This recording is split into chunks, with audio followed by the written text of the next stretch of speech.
Obedience. Resolute. Everything God told Moses to say to Pharaoh, he said it clearly. As God said it to him, no editing, no adjustment. He said it directly. Pharaoh stopped. And he proved that he told them to, and Pharaoh stopped.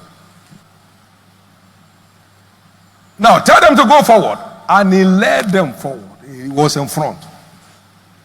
The sea saw them, it fled. Resolute obedience. Say it, Lord, is done. Your word is law under our circumstances. Resolute and unwavering obedience.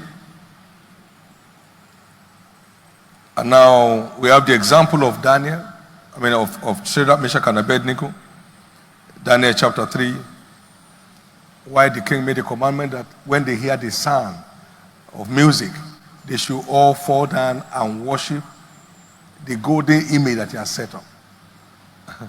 And those are crude boys from the Jewish tradition. God warned us never to bow to any other God nor serve them except the living God. Shadrach look at Meshach look at Abednego. What do you say? We go with God. We are going with God.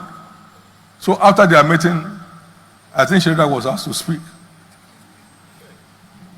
We are not careful to answer you in this matter. Resolute, unwavering. Our God whom we serve, He will deliver us from your hand. And even if He does not, we never bow to your graven image. Do your worst. The king put his hand in his mouth. Don't they have relations? These ones have gone mad. Fire? You are talking about fire like that? You see today. He said, hello, soldiers. Hit it up 7 more times. Is it only 7? Let them add more to it. 7,000 times. They didn't push them, sir, into the fire. They walked in. They don't need to ask every man to carry them in. They were too sure. Resolute. Unwavering obedience. They were too sure. You know, the Bible talks about we should honestly contend for the faith that was once delivered to the saints. We need to contend for it. All this chocolate faith is not the thing. The faith that stands for God under all circumstances. That stands strong as established like a rock. That's it.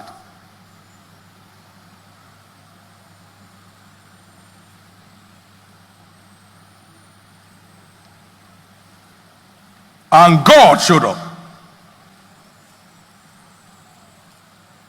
He can never deny himself.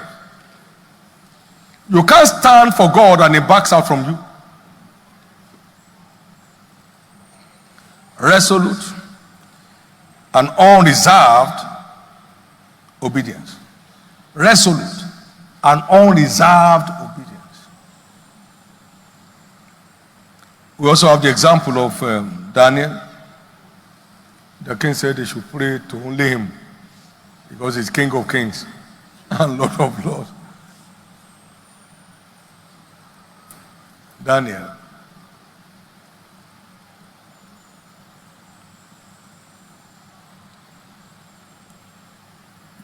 He didn't talk like this, 3 Hebrew boys, but his action was louder than voice.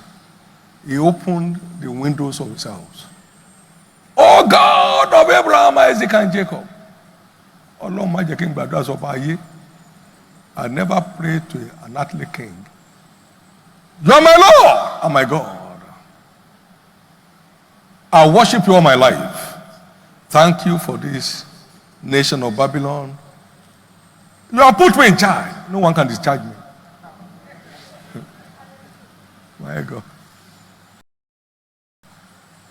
They reported to the king, what will I do? This is one of the most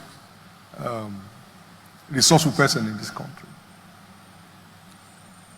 He wanted to counsel Daniel to pretend not to be praying. And they said, Den of lion, forget it. Let's go. The lions welcomed him because inside him was the lion of the tribe of Judah. So they were doing obeisance to him. He was having fun with them. They called Daniel, he just came out. And to show they were not pet lions, the people that organized them to be put in the den of lions, they threw them there. Before they landed, the lions have been hungry. They tore them in pieces before they landed. I mean, under gravity. They got them.